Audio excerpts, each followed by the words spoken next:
Ben oui, je le sais.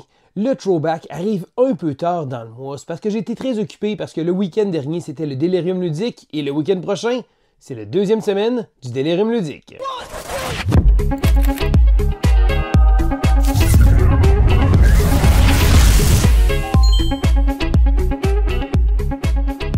Bonjour l'école du jeu, mon nom est Sylvain et on se retrouve aujourd'hui pour le throwback du mois de septembre 2023. Alors oui, septembre 2023 parce que c'est le but du throwback. Je retourne un an en arrière, revisiter les jeux de l'an passé. Et là, on est en pleine saison d'événements ludiques, beaucoup d'événements ludiques au courant des dernières semaines, des prochaines semaines. Ça va être très occupé et j'ai bien hâte de vous faire un petit compte-rendu d'un peu tout ça. D'ailleurs, je commence immédiatement avec un petit compte-rendu rapide de Mass Effect. J'ai eu l'occasion de jouer et c'est certain que je vais vous le présenter sur la chaîne. J'ai eu énormément de plaisir, malgré le fait que je ne suis pas à la base un grand fan de la série de jeux vidéo.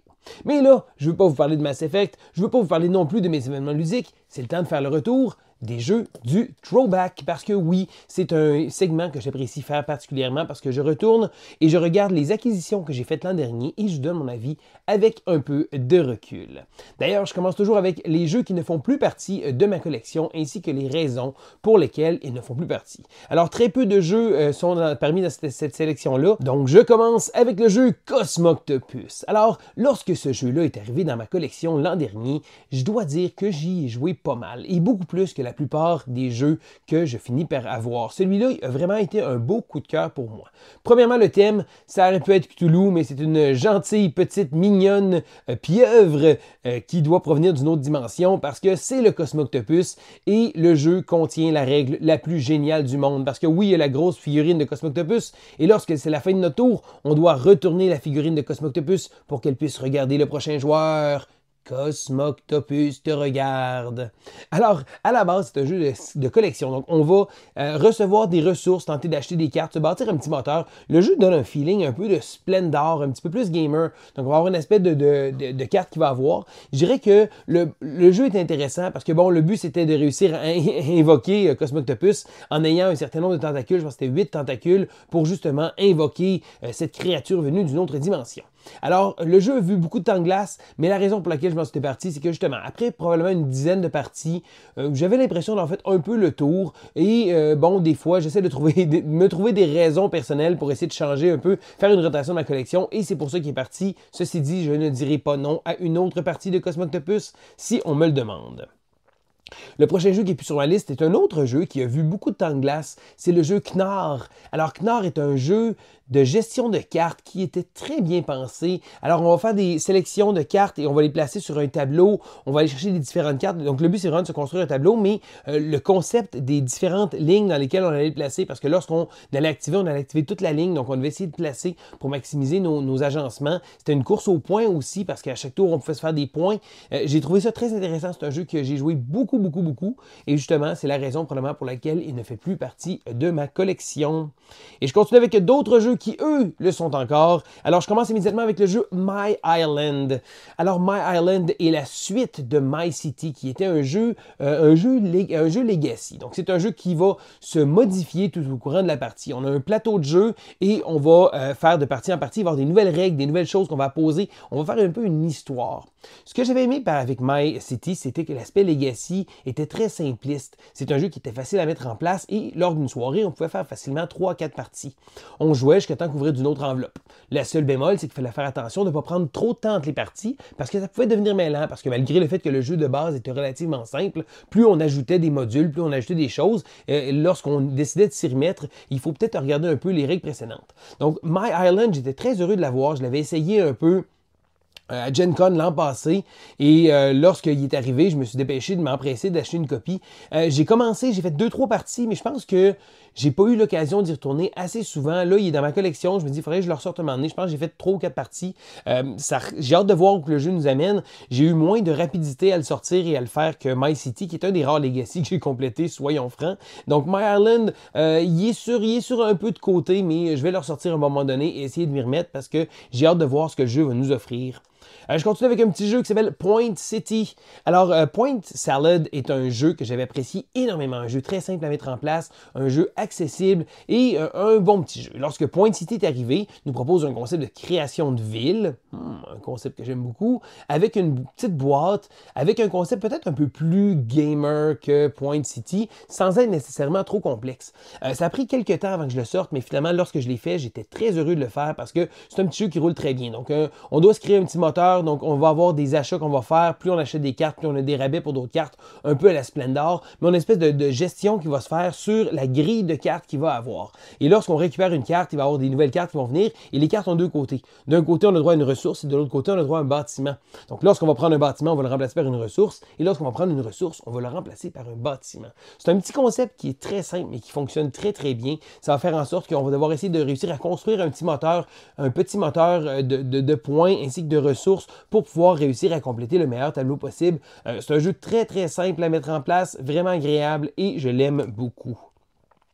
Je continue avec Terraforming Mars de Dice Game. Et là, quand on parle d'un jeu qui est un peu polarisant, c'est le cas. Bon, Terraforming Mars, on ne se le cachera pas, c'est un grand succès. C'est un grand succès également pour moi, un de mes jeux favoris de tous les temps.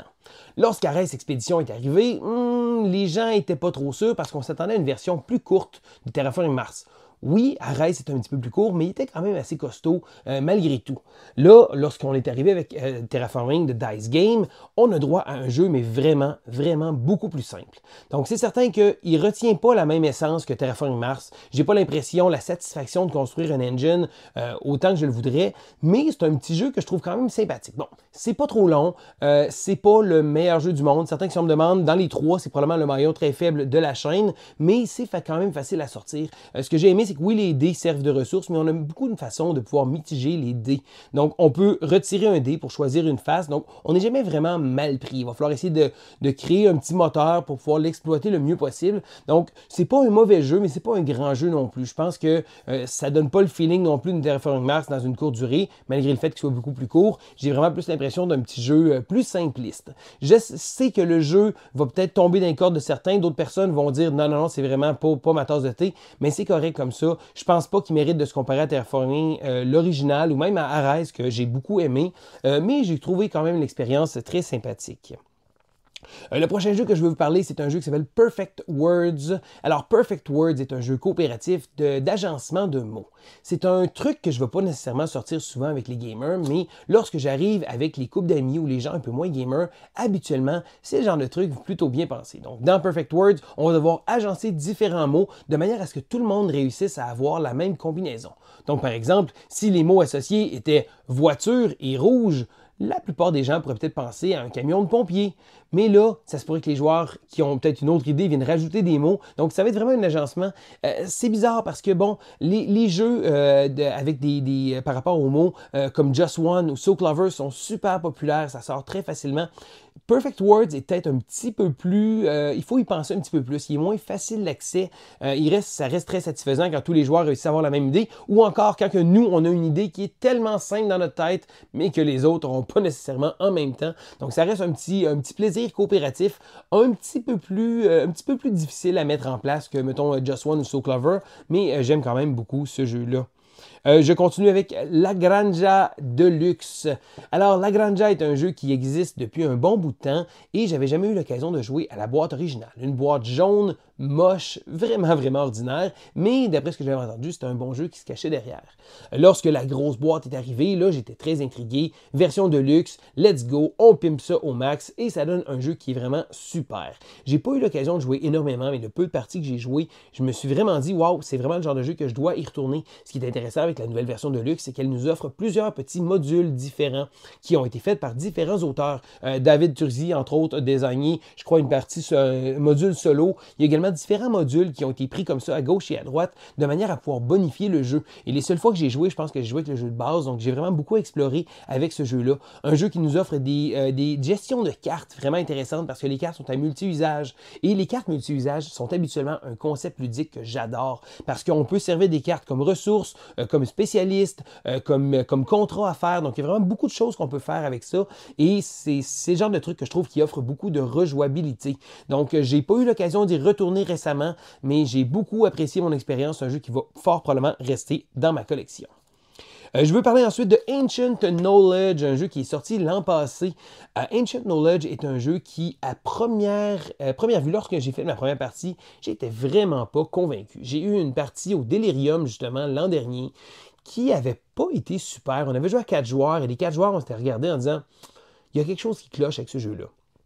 J'ai eu l'occasion d'y jouer plusieurs fois par la suite. Donc, ma première expérience à 4 joueurs n'était pas idéale. J'ai rejoué ensuite à 2 joueurs. Je pense que le jeu va briller à 2 ou 3 joueurs où le jeu prend vraiment son envol. Parce que oui, on passe à travers les cartes énormément, mais le but, c'est de trouver les meilleures combines qu'on va pouvoir faire. Le jeu va nous offrir une extension très très bientôt que j'ai vraiment hâte de jouer. Alors, on parle d'un type de jeu de construction de tableau et les cartes vont décliner. Donc, les cartes vont reculer de manière à aller après ça dans le passé comme ça. Donc, un espèce de concept de civilisation un peu abstrait fait à travers un système de cartes.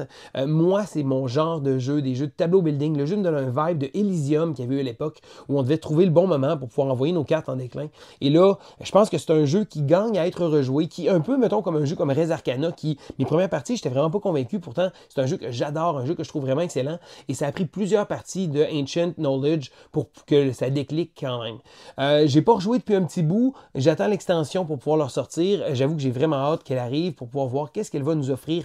J'ai entendu dire qu'il y aurait peut-être un mode solo également. Ça risque d'être très intéressant parce que c'est quelque chose qui manquait au jeu de base. Ce type de jeu-là se prête très très bien à jouer en solitaire, surtout qu'il n'y a pas énormément de matériel. C'est facile à mettre en place et ça se joue très bien. Je continue avec un jeu qui s'appelle The Rich and the Good, qui est une refonte d'un jeu allemand peu distribué qui s'appelait Hab and Gut. Alors, The Rich and the Good est un jeu de manipulation de marché. Alors, un jeu économique, un autre superbe jeu comme ça. Alors, c'est un type de jeu que j'apprécie particulièrement et c'est le genre de jeu que j'ai l'occasion souvent de jouer lorsque je vais dans des événements ludiques parce que, bon, à la base, c'est des jeux qui sont pas super bons à 2 ou 3 joueurs, mais quand on rajoute 4 ou 5 joueurs, ça devient des belles expériences. D'ailleurs, j'ai joué au week-end dernier au Delirium, j'ai eu l'occasion de le ressortir. Alors, c'est un jeu qui brille par sa simplicité, parce que on a des différentes commodités et on va pouvoir les acheter à bas prix, essayer de les revendre à haut prix. Et pour manipuler le marché, chaque joueur va avoir accès à 2 paravents, un à gauche et un à droite, et il va y avoir des cartes qui vont être placées. Et lorsqu'on va jouer, on va choisir une carte à gauche, une carte à droite pour manipuler le marché. La petite twist dans le jeu vient du fait qu'à chaque tour, on va pouvoir choisir si on donne un stock d'une compagnie à la charité. Et pourquoi on ferait ça? C'est parce qu'après ça, on va vendre le stock pour pouvoir faire de l'argent. Et l'argent qui est mis dans la charité, on ne peut plus y toucher. La twist, c'est que le joueur qui a mis le moins d'argent dans la charité va être complètement éliminé de la partie et peu importe le nombre d'argent qu'il va avoir, c'est ciao, bye, merci, bye bye, bonsoir. Alors, ça rajoute une petite twist du fait qu'on ne sait jamais exactement qu'est-ce que ça va donner et lorsqu'on doit se réajuster comme ça, il faut être certain de le donner, mais si on donne de l'argent à la charité, c'est de l'argent qu'on n'aura pas à la fin de la partie. Donc, on se nuit un peu dans nos points. Ça amène une belle petite twist dans un jeu qui se joue très très bien. Et le dernier jeu de ma liste, c'est un jeu que me semble que je parle à chacune de mes vidéos. J'en ai parlé dans des Quad 9, j'en ai parlé dans les tops de 2023. Il me semble que j'en parle continuellement. C'est le jeu Robot Quest Arena, que j'appelle amicalement Robot Wars, parce que dans mon cœur, c'est le nom qu'il devrait porter. Alors, Robot Quest est un jeu de deck building où on incarne un robot. En fait, on contrôle un robot et ils vont devoir s'affronter dans l'arène. Alors, on va s'attaquer, on va se pousser, on va se faire des coups de chien. C'est un petit jeu très, très agréable à jouer en groupe. Vraiment le fun. Beaucoup de petites extensions peuvent se greffer à ça. Et là, chaque robot va avoir des particularités. On va avoir des cartes qu'on va acheter qui vont faire des coups. Donc, c'est un petit jeu qui se prend pas trop au sérieux et qui marche très, très bien. Bon, j'en ai parlé souvent. Si vous me suivez sur la chaîne, vous en avez entendu parler très très souvent. Un jeu que j'aime beaucoup, il y a une campagne de GameFound qui a été faite pour une big box. Je suis encore assez hésitant à savoir si je prends le all-in ou pas. Ça me travaille parce que j'ai beaucoup de plaisir à y jouer. Mais je me dis, est-ce que j'ai vraiment besoin d'avoir une grosse boîte puis 12 personnages différents? Je ne le sais pas. Un petit côté FOMO en moi qui résonne. Est-ce que je vais le faire? Je ne le sais pas encore. Mais chose sûre, j'apprécie énormément le jeu. Et voilà, ça fait donc le tour de mon throwback du mois de septembre. Maintenant, je veux savoir, vous, est-ce qu'il y a des titres que je vous ai parlé qui vous intéressent, que vous avez joué? Je veux entendre votre avis dans les commentaires parce que je trouve ça vraiment toujours super de pouvoir connaître vos avis par rapport à ces jeux-là. Et si jamais il y a des jeux que j'ai parlé, que vous voulez en savoir un petit peu plus, eh bien, n'hésitez pas à le faire. Donc, d'ici là, je vais essayer de reposer ma voix parce que je retourne au week-end prochain au Delirium Ludique, un superbe événement avec plus de 400 personnes et ma voix risque risque d'avoir beaucoup de misère. D'ailleurs, je vais probablement vous faire un compte-rendu de l'événement très très bientôt. Et c'est certain que je vais également vous faire un compte-rendu éventuellement de Mass Effect parce que c'est un bon jeu que j'ai vraiment apprécié. J'ai joué le week-end dernier avec plusieurs personnes. Donc c'était Sylvain pour l'école du jeu et on se dit à la prochaine!